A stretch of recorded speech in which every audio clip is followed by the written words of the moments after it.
On January 18, 2023, our older son found a string winder on the floor at school. He picked it up and started checking it out, trying to figure out what it was. A classmate, basically a teacher's pet, who knew what kind of reports the ELA teacher Lili Bordoni wanted to hear about our son, told Lili Bordoni that our son was playing with the string winder like a gun. Lili Bordoni then passed the student's report to Megan Graber, and the next day, Megan Graber interrogated our older son for an hour. His mother was with him the whole time, in striking contrast to the murderless interrogation that would happen the following month, where our younger son would be interrogated by Megan Graber and Peggy Salz without his mother being present for nearly 2 hours. So at that point, I was sure, after the interrogation, after 1 hour long interrogation, I was sure Megan Graber and some other staff members were targeting both of my children. So I started looking for a lawyer the next day on January 20, 2023. All the law firms that I contacted, including the Cohen and Duncan, rejected me. So despite all my efforts, I couldn't hire a lawyer. A few weeks after that, the murder list hoax happened on February 10th. After that, I contacted some law firms again, including Cohen and Duncan again, and this time Clifford Cohen said yes. So I retained him on February 13 by paying him a fee of $1,625 in advance. I think that was meant for a 5 hours job. I don't remember his hourly fee exactly because he never billed me or signed a contract with me. So I just know that one payment I made to retain him at the beginning. So Clifford Cohen asked me to come to his office on the same day and told me to bring my younger son with me. He told me that Blue Valley needed to produce evidence to support their allegations against my son. So the evidence has to be something like an adult witness or a video and audio recording. He said 9-year-old's words won't count as evidence. Then he said he would ask my son questions and told me not to interrupt his questioning. And he actually proceeded to interrogate my son. And he interrogated him callously. And he was also trying to twist what my son was saying. But my son repeatedly said he never threatened anyone. And that was basically the whole meeting. So it wasn't like a consultation at all. It didn't feel like one. And we had no idea at the time what the evidence against our son was. But people were telling us the campus was swarmed with police officers on February 13, and Megan Graber's attitude on February 10. She said, I'll decide the consequences later. And then the announcements she made on February 12 and 13 made us think that there was something that caused panic. There was something that resembled a list or a drawing with kids' names on, some kind of writing or drawing that was mistaken for a murder list, even though our son repeatedly told us that he didn't write or draw anything like that. So up until the re-entry meeting, we were led to believe that there was some kind of physical evidence that caused a false alarm. But in the re-entry meeting, they told us that there was no list, and the allegations were based on the classmate's words and her words only. Then we came to see that the murder list allegations were much more than a simple mistake or a false alarm. For example, in her first murder list announcement on February 12th, Megan Graber said that the murder list allegations were reported to her on Friday, February 10th.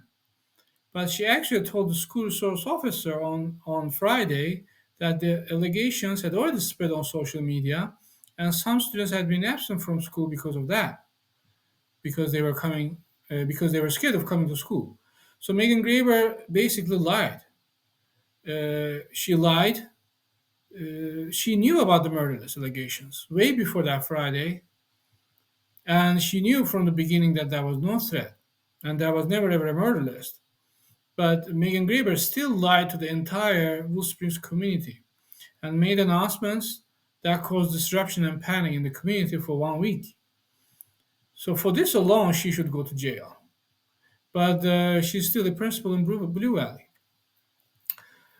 And Megan Graber's second announcement was on February 13, and in the announcement she said, "Please know that if you were to become aware through investigation that your child's name was included in a threat of violence, you will be contacted."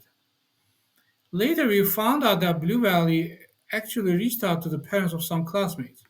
Maybe they reached out to all the classmates, but they called at least some of the parents and told them that your child has been identified as a target of a threat. To this day, we don't know how many parents they reached out to and freaked out that way, and for no reason at all. And we were totally left in the dark, had no idea what was going on, and at the time. So, what was going on with students and parents, and what Blue Valley was doing, what Megan Graber was doing, because Blue Valley told my wife not to go to work. The HR director of Blue Valley, Eric Panswick, called my wife and told her not to go to work. He said she would be on paid leave. So we stayed at home and kept our children at home. And Grieber's alarming announcements made it impossible for our children to go to school anyway. And we went to the district's headquarters on February 17 for the reentry meeting with our lawyer and with the Blue Valley officials. So the Blue Valley officials who attended the meeting were Dan Carney, the head of safety, Melissa Hillman, the board attorney, Shelley Nielsen, who was covering for Amy Farthing at the time, and Megan Graber. In the meeting, Blue Valley showed no interest in hearing our concerns or hearing our side of the story or sharing evidence with us. Both Blue Valley officials and Clifford Cohen, our lawyer, tried to talk us into requesting a school transfer. Clifford Cohen, at the beginning of the meeting, said he has grandchildren in Blue Valley, which basically set the tone for the rest of the meeting.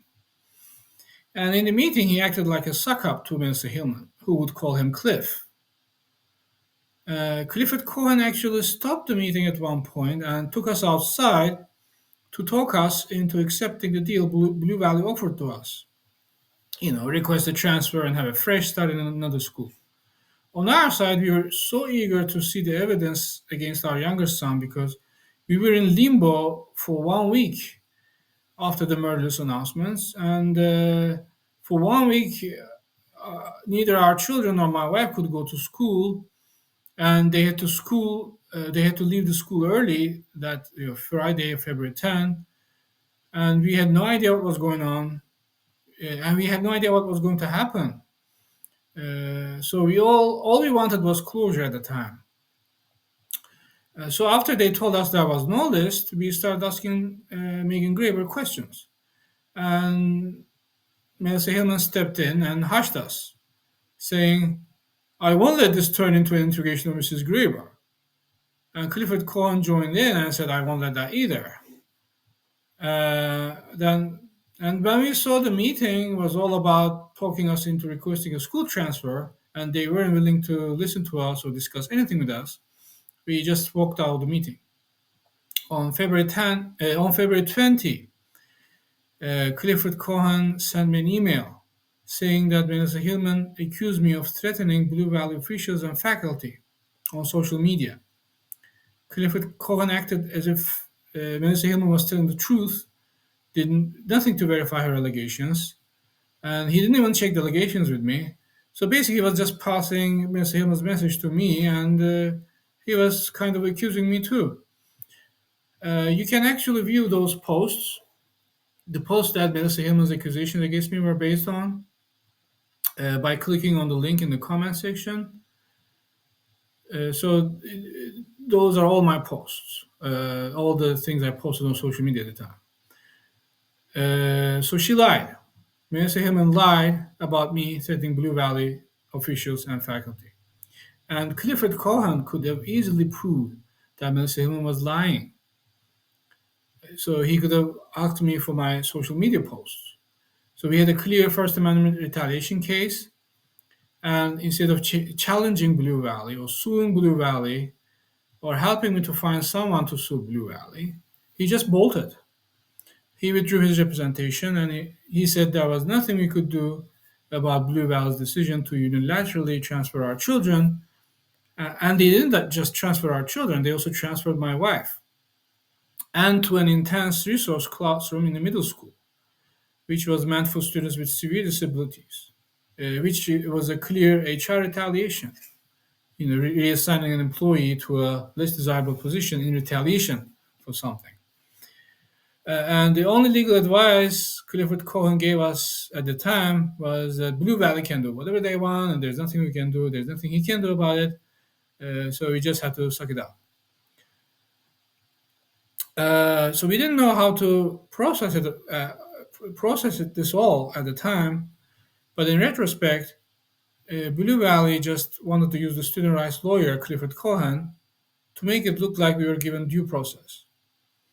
So just because we had a lawyer when we had a single meeting with Blue Valley officials after the murderous hoax, that so-called re-entry meeting. So just because we had Clifford Cohen with us at the time in the meeting, by all outward appearances, our case was heard and we were given due process.